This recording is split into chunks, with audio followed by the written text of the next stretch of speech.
So, so, do you like weather?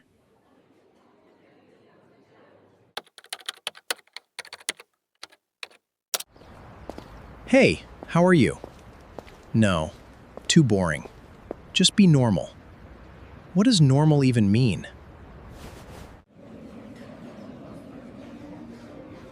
Hey, Adam.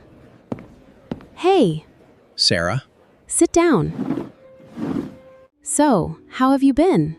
Pretty good. How about you? I've been good. What have you been working on lately? I'm working on, well, a few things. I mean, it's mostly content, but sometimes it's also editing and research and Oh, that's interesting. so, yeah. So, what about you? What about me? I mean, what do you do? I work in design. Right, design. Nice. So, you like coffee? I guess the coffee gave that away. Right, obviously. I'll get some water. Sure.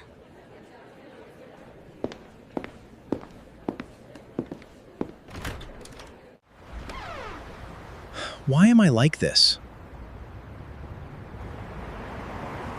She definitely thinks I'm awkward.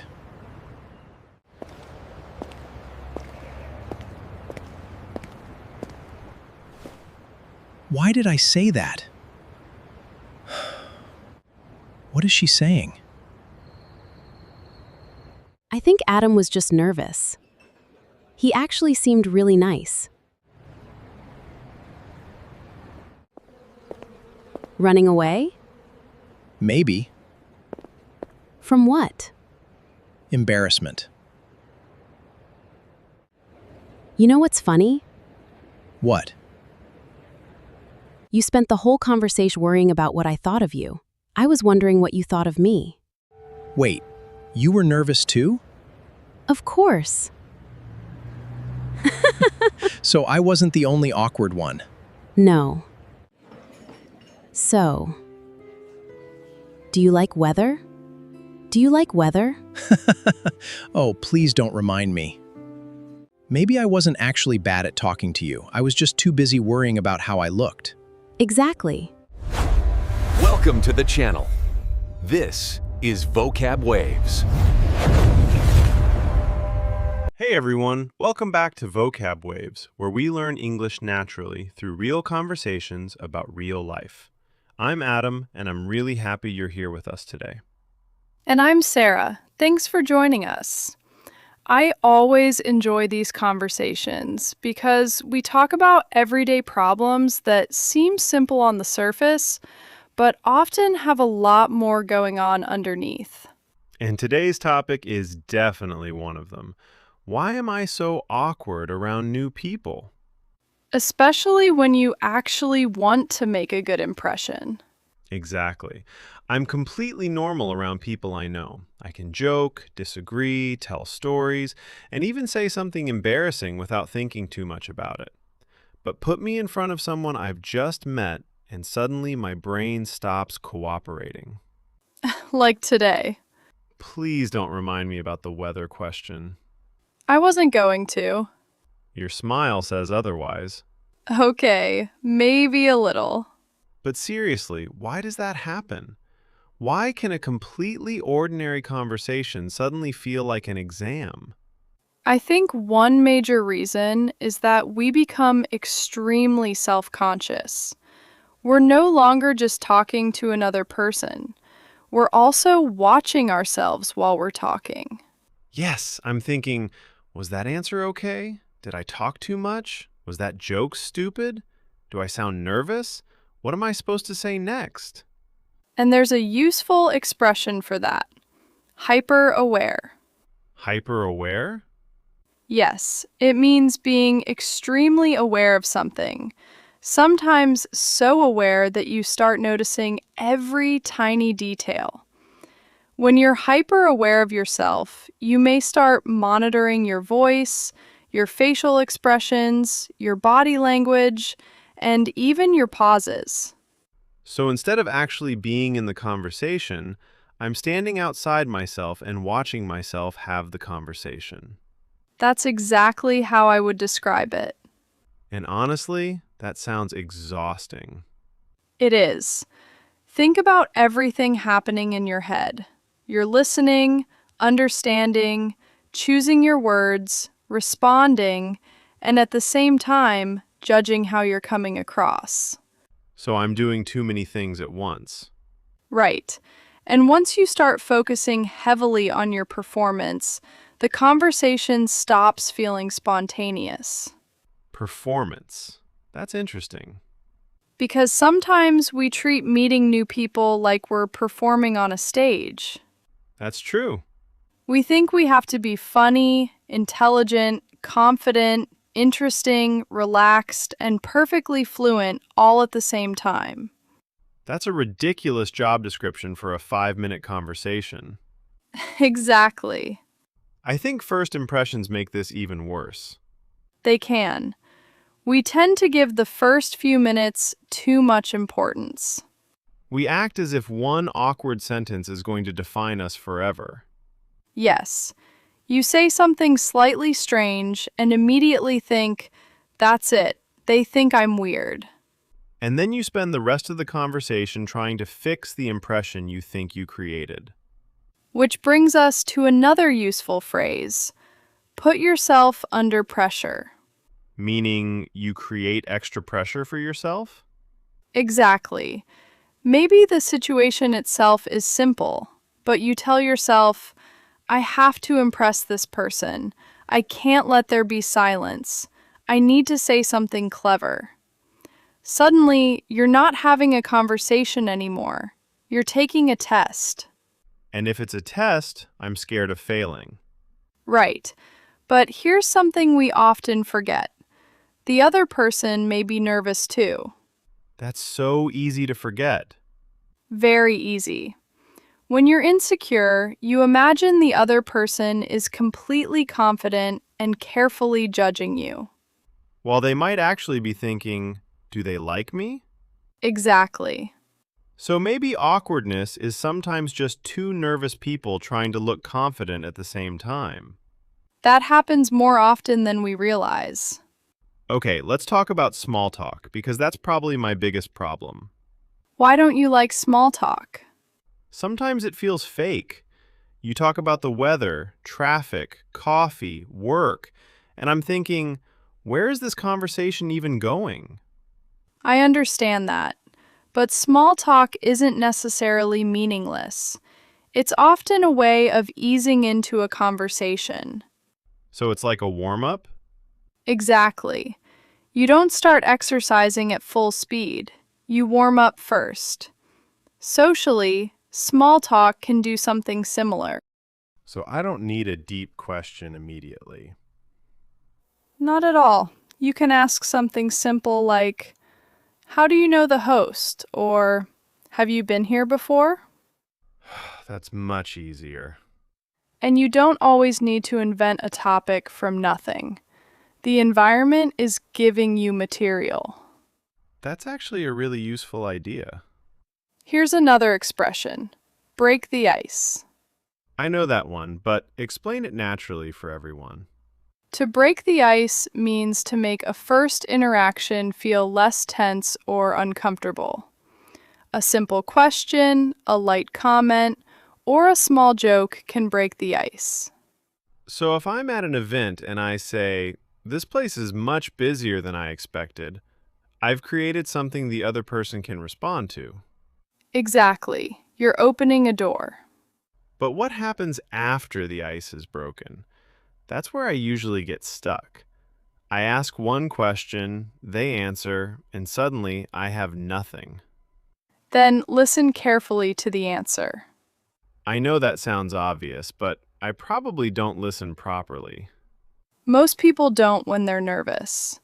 They're already planning their next sentence. Guilty. Instead, listen for one detail and pick up the thread. That's a nice phrase. What does it mean? To pick up the thread means to take one part of what someone just said and use it to continue the conversation. Can you give us an example? Sure. Imagine someone says, I went hiking last weekend. Okay. You don't need to suddenly invent a completely different topic. You can ask, where did you go? They answer, about 2 hours from here. Then you ask, was it worth the trip? So the other person basically gives me the next topic. Exactly. That's probably one of my biggest mistakes. I think every sentence has to be interesting. And it doesn't. Really? Good conversations are rarely built from one brilliant sentence after another.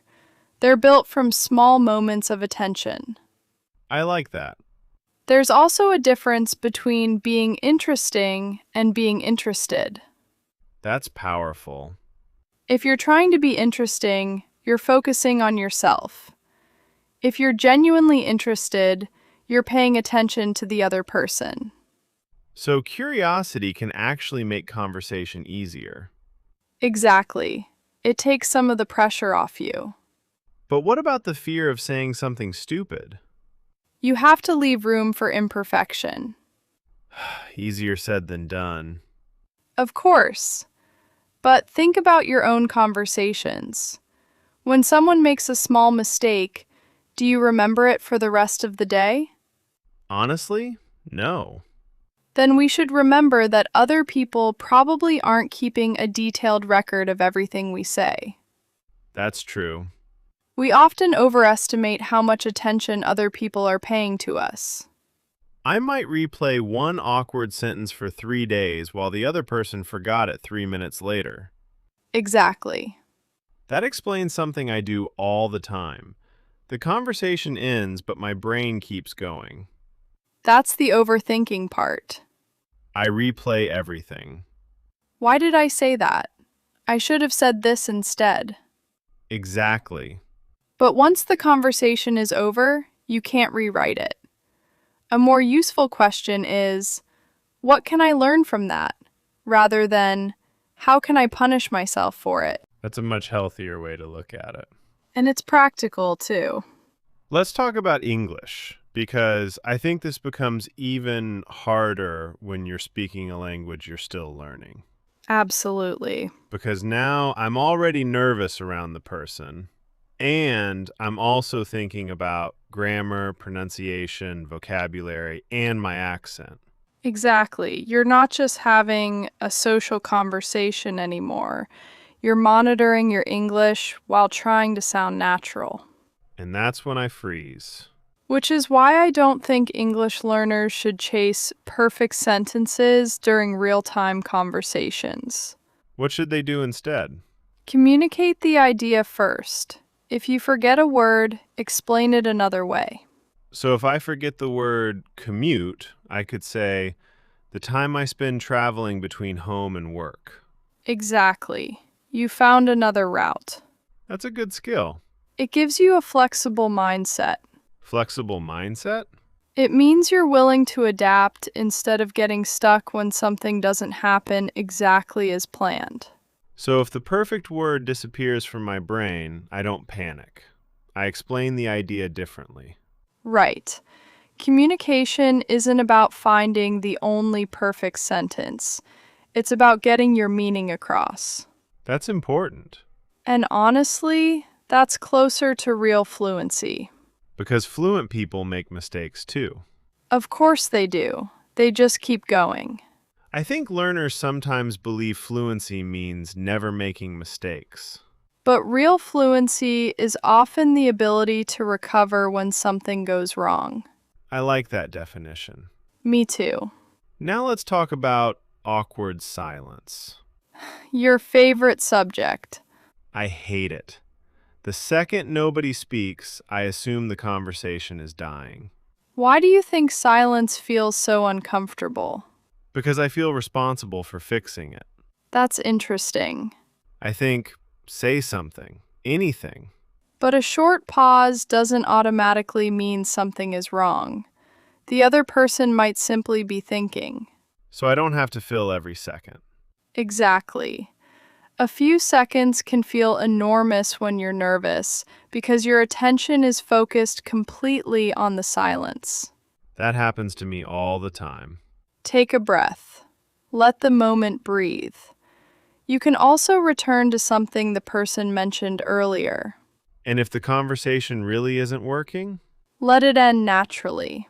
Really? Not every conversation has to become a friendship. That's another expectation I put on myself. You don't have to win someone over. Explain that one. To win someone over means to gradually make someone like, trust, or support you. So I don't need to win a stranger over in 5 minutes. Exactly. You just need to have a decent conversation. That takes a lot of pressure away. It does. I think we're getting closer to the real problem now. What do you think it is? Maybe I'm not always bad at talking to new people. Maybe I'm trying too hard not to be bad at talking to new people. I think there's a lot of truth in that. Because the more I try not to be awkward, the more I monitor myself. And the more you monitor yourself, the less naturally you respond. It's a loop. Exactly. So how do we break that loop? Lower the stakes. Meaning, Stop treating every new person as someone you have to impress. Treat them as someone you might enjoy getting to know. that's a completely different goal. And a much easier one. I also think I need to get comfortable with not knowing what happens next. Yes, you have to become comfortable with being uncomfortable. That sounds like a motivational quote. Maybe, but it's actually useful. Explain it. Social confidence doesn't mean you never feel nervous. It means nervousness doesn't automatically control what you do. So confidence isn't the absence of awkward moments. No, It's knowing I can survive them. exactly. That's probably the biggest thing I learned from today. What changed? I thought I had to become confident before I could have a good conversation. But maybe confidence comes from actually having the conversation, surviving the awkward parts, and realizing nothing terrible happened. That's it. So next time I meet someone new, I'll ask one simple question, listen to the answer, and stop trying to create the perfect impression. That's a great start. And I will try very hard not to ask them whether they like weather. Please don't. Fair enough. But honestly, remember this. You don't have to be fascinating, perfectly fluent, or completely confident. You just have to be present And curious. and curious. If you enjoyed this conversation, give the video a like and share it with someone who gets nervous around new people, especially if they replay every conversation afterward. And if you're new to Vocab Waves, subscribe to the channel for more natural English conversations about real life.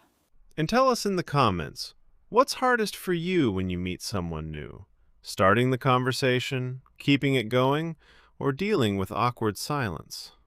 We'd really like to know. Thanks for spending some time with us today. And remember, you don't have to be perfect to connect with someone.